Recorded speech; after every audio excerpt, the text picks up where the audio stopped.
Hi guys, हमारे मुक्ति ज्ञान चैनल में आपका स्वागत है। जैसा कि हम आप देखते हैं, मनुष्य हजारों साल से इस प्रयास में लगा हुआ है। 3 ऐसे सवाल हैं। मैं कौन हूँ? मैं कहाँ से आया हूँ? मुझे कहाँ जाना है?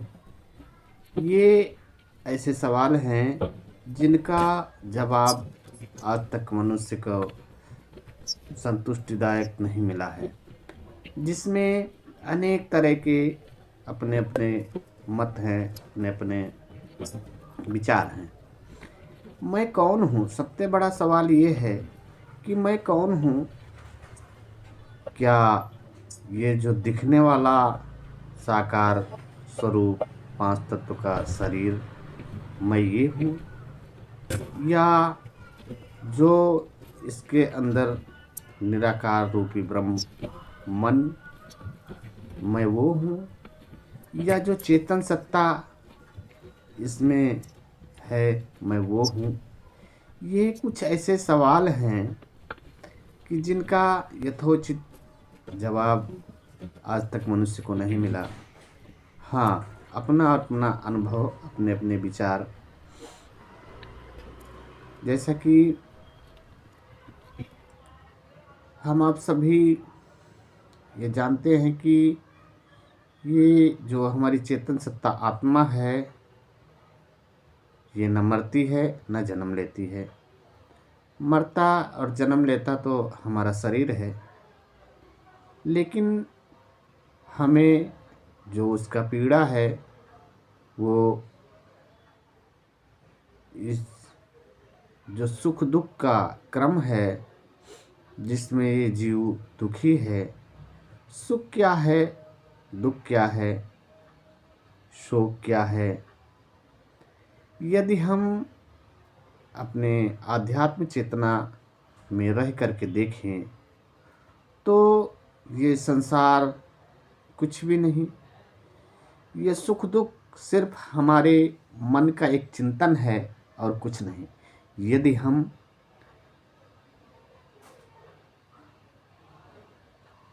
वशिष्ठ ने राम जी को समझाया था, राम ने कहा था, गुरुवर ये संसार क्या है, ये संसार कहाँ से आया? तो वशिष्ठ जी ने कहा कि राम तुम किस संसार की बात करते हो जो हुआ ही नहीं? राम ने कहा कि गुरुवर आप कैसी बातें कर रहे हो, हम आप ये जगत, ये माता पिता। बोले राम,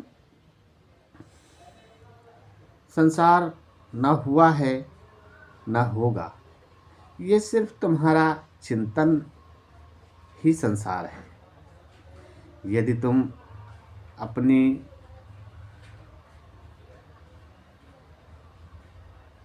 मन के चिंतन को स्थिर करो तो कोई संसार नहीं है। जब तुम नहीं थे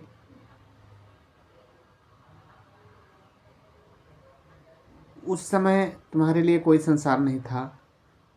आज तुम्हारे लिए कोई संसार नहीं है। लेकिन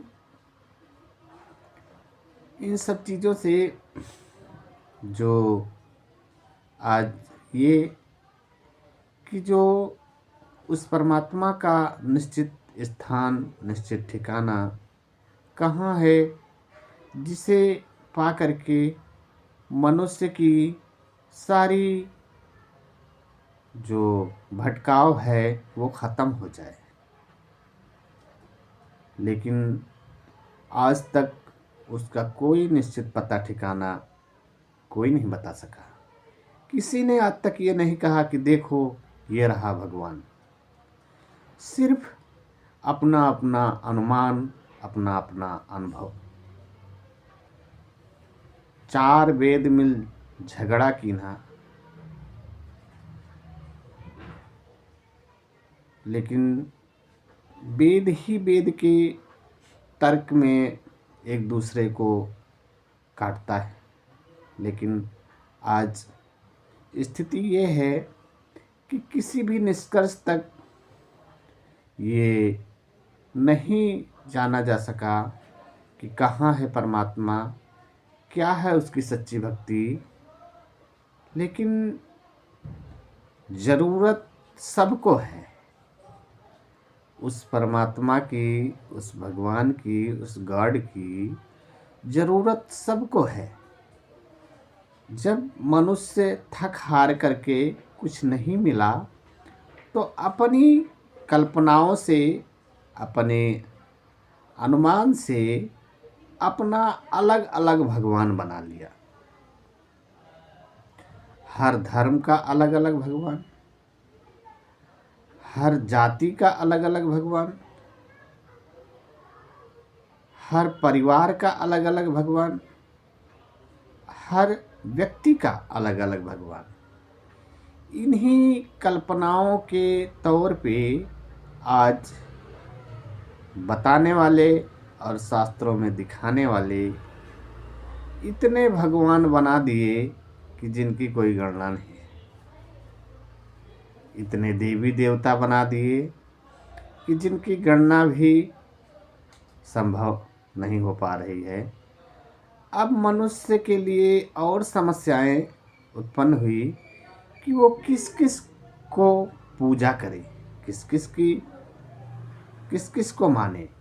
अगर वो एक एक दिन भी एक एक देवी देवताओं की पूजा करने लगे तो इतने देवी देवता कि उसके तो कई जन्म निकल जाएंगे। लेकिन ये सब जितनी भी चीज़ें हैं मनुष्य को भटकाती हैं। आज हर मनुष्य भटका हुआ है और सब इसी खोज में लगे हैं कि कहीं तो वो परम सत्ता होगा, तीर्थ में, धाम में, मंदिर में, मस्जिद में, गुरुद्वारे में, गिरजाघर में, कहीं तो वो होगा जो जिसको देखने के बाद, जिसको मिलने के बाद उसकी सारी समस्याएं ख़त्म हो जाएं और वो संतुष्ट हो जाए। लेकिन आज से नहीं, अनादि से मनुष्य का ये भटकाव कभी ख़त्म नहीं हुआ। आज अपने अनुमान से, अपनी कल्पना से हर मनुष्य अपना अपना भगवान बना लिया है, अपने अपने ढंग से पूजा कर रहा है। सुबह शाम पूजा कर लिया, दिन भर उचित अनुचित कर रहा है, उसका कोई विचार नहीं, उसका पूजा से कोई मतलब नहीं, उसका भगवान से कोई मतलब नहीं। सुबह शाम सेवा कर दिया वही बहुत है। लेकिन क्या जो मनुष्य है, जो इस 5 तत्व के पिंजड़े में कैद है, क्या ये सब करने से उसे इस जो जन्म मरण का जो चक्र है, जो भवसागर का बंधन है, उससे मुक्ति मिल जाएगी? नहीं, उससे मुक्ति उसको नहीं मिलेगी जब तक वो यथार्थ को नहीं जानेगा। यथार्थ क्या? ये जब थक हार करके मनुष्य को कुछ नहीं मिला तो उसने इस 5 तत्व रचित संसार को ये सोचा कि भगवान ने अपनी सत्ता को, अपने आप को इन तत्वों में बिखेर रखा है, इसलिए वो तत्वों के पीछे लग गया और तत्वों की पूजा करने लगा। लेकिन जो हमें भौतिक में दिखाई देता है, कोई जल की पूजा कर रहा, कोई अग्नि की पूजा कर रहा, कोई पृथ्वी की पूजा कर रहा, कोई आकाश की पूजा कर रहा, सारे तत्वों की पूजा में लगे। लेकिन इन तत्वों की पूजा करने से जब हमें भौतिक में कुछ परिवर्तित नहीं नज़र आ रहा, हम जिस जल की, जिस समुद्र की, जिस नदी की, जिस गंगा की नित्य दिन नित्य प्रति सुबह शाम पूजा करें, अगर उसी जल में तुम फंस गए तो क्या वो तुम्हें छोड़ देगा? जिस अग्नि की तुम पूजा कर रहे हो, क्या तुम्हें वो नहीं जलाएगी? जिस वायु की पूजा कर रहे हो, तो ये कोई यथार्थ नहीं दिखता है इसमें कि अगर हम तत्वों की पूजा करके हमें कुछ प्राप्त हो रहा है, तो ऐसा प्रतीत नहीं होता है। क्योंकि हम जिन तत्वों के पीछे अपना जीवन खपा देते हैं, वही तत्व हमारे विनाशक बनते हैं और वही हमें मनुष्यों के दुख का कारण बन जाते हैं। इसलिए यथार्थ ये नहीं है कि तत्वों की अगर पूजा करके कुछ उसे हासिल हो रहा है, लेकिन ये मन की कल्पना है, अपना अपना अनुमान है। लोग जो जहाँ लगा है उसी को सत्य मान रहा है, लेकिन यथार्थ क्या है, इस चीज़ को बड़े बड़े संत महात्माओं ने उस चीज़ को अनुभव किया कि जो ये परम सत्ता है, जिसके होने से ये शरीर चेतन है, या जितनी भी जीवात्माएं हैं, चाहे वो किसी भी योनि में है, वो चेतन है, तो वो परम सत्ता कोई है। अगर वो परम सत्ता है, वो आत्मा है, तो उसका कोई ठिकाना भी होगा जहाँ से वो आई है, उसका कोई लोक भी होगा जहाँ से वो आई है। तो जहाँ से वो आई है, जब तक वो वहाँ तक नहीं पहुँचेगी, अपने निश्चित स्थान तक, अपने लोक तक, अपने धाम तक, तब तक उसे शांति का अनुभव, आनंद का अनुभव नहीं हो सकता है। अपने अंश को, अपने अंशी तक पहुँचने की क्षमता उसमें विद्यमान है। जैसे जल है, जल समुद्र से, समुद्र उसका स्थान है, समुद्र से ही वो ऊपर होता है, ऊपर से फिर बरसात होती है, बरसात से फिर वो पृथ्वी पे नाली नालों के माध्यम से भटकते भटकते जब तक वो समुद्र में नहीं पहुंचता, तब तक उसका भटकाव ख़त्म नहीं होता। जब वो समुद्र में पहुंचता है, वहीं जाकर के वो अस्थिर होता है। ठीक उसी तरह से यदि ये आत्मा अमर है, आत्मा अमर है और इसका कोई लोक है और इसके अंदर इतनी क्षमता है कि ये अपने लोक तक जा सके, लेकिन कारण क्या? अज्ञान रूपी मन, मोह रूपी माया। ये मन और माया ने मिल करके इसको ऐसे चक्र में उलझा रखा है कि वो हंसा तू तो सबल था, अटपट तेरी चाल, रंग तो रंग में रंग लिया, अब क्यों फिरत बेहाल। यानी इसकी क्षमता बहुत अधिक थी, लेकिन इस मन और माया में फंस करके आज वो एक पिंजड़े में कैद हो करके, जैसे एक पक्षी है, उसे जब तुम पिंजड़े में डाल देते हो, उसकी कितनी क्षमता है कि वो आसमान की ऊंचाइयों तक जा सकता है, लेकिन जब उसको पिंजरे में डाल दिया तो वो उसी में सीमित हो गया और वो भूल गया कि हाँ, हम, हमारी जो क्षमता है कि हम आसमान की ऊंचाइयों तक जा सकते हैं, वो उस क्षमता को भूल गया।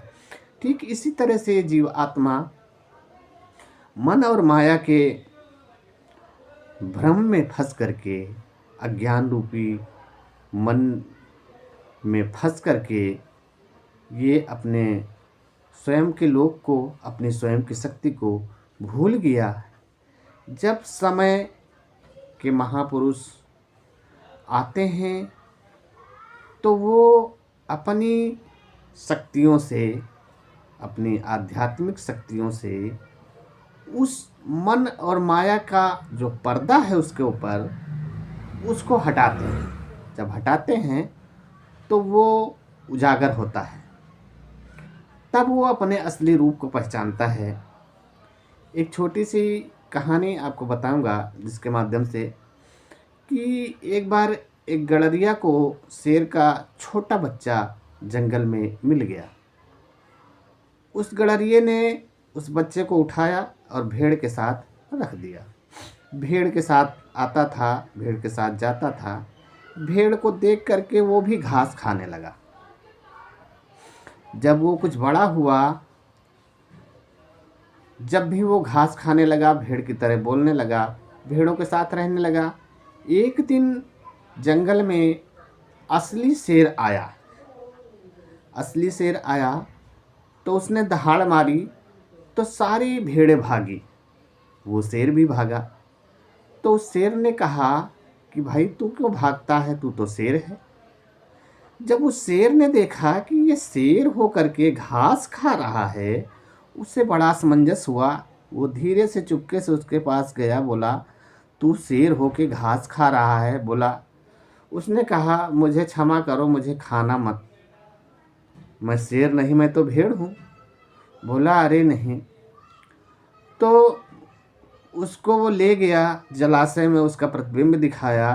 तब उसने कहा कि अरे मैं तो आपके जैसा हूँ। तो बोला हाँ तू भेड़ नहीं, तू शेर है। लगा दहाड़। उसने उसको दहाड़ लगाना सिखाया।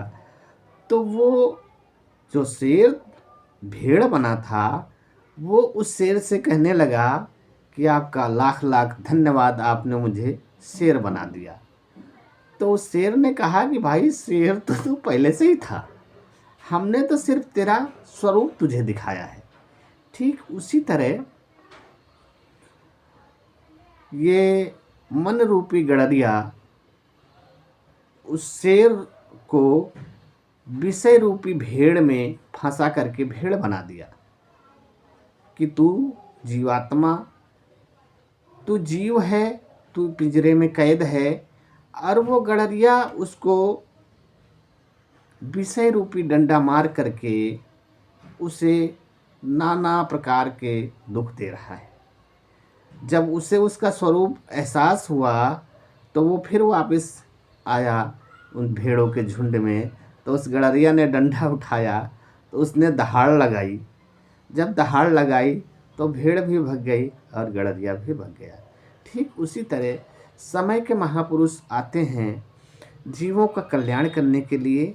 वो उसके असली स्वरूप को दिखाते हैं कि तुम इन विषय वासनाओं में, इंद्रियों की पूर्ति में जो तुम उलझे हुए हो, ये कुछ भी नहीं। इन्हें तुम जितना भी, इन इंद्रियों को जितना तुम तृप्त करना चाहोगे, ये उतना ही बढ़ती जाएगी।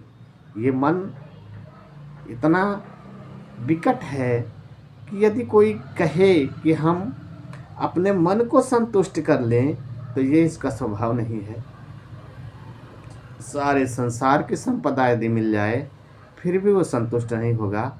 हाँ, इसको जो जिसने इसको तृप्त कर लिया, जिसने उसको अपने ज्ञान रूपी तलवार से उसको अंकुश लगाया, वही तृप्त हो सकता है। चाह मिटी चिंता मिटी, मनवा बेपरवाह, वही शहंशाह है जिसे नहीं कुछ चाह। तो यदि तुम इन इंद्रियों के पीछे, इस मन के पीछे लग करके अगर तुम इन्हें तृप्त करने की कोशिश करोगे कि यह जितने भी विषय विकार हैं, जितनी भी इंद्रियां हैं, ये शरीर का जितना भी सिस्टम है, इस जीवात्मा को बांधने के लिए है। और सब की अलग अलग चाह है। 5 सखी पीऊ पीऊ करत हैं, भोजन चाहत न्यारी न्यारी। कबीर साहब ने बड़ी अच्छी बातें बताई हैं। यदि तुम इन्हें तृप्त करना चाहोगे तो कभी भी इनका स्वभाव नहीं है कि तुम इन्हें तृप्त कर सको या इनकी पूर्ति कर सको। इसलिए इनका निरोध करके, इनको ज्ञान रूपी तलवार से, ज्ञान रूपी लगाम लगा करके, इन्हें काबू करके ही जो है इन पे विजय प्राप्त किया जा सकता है। बहुत बहुत धन्यवाद। Thank you watching this videos. मिलते हैं नेक्स्ट वीडियो में, जब तक के लिए धन्यवाद।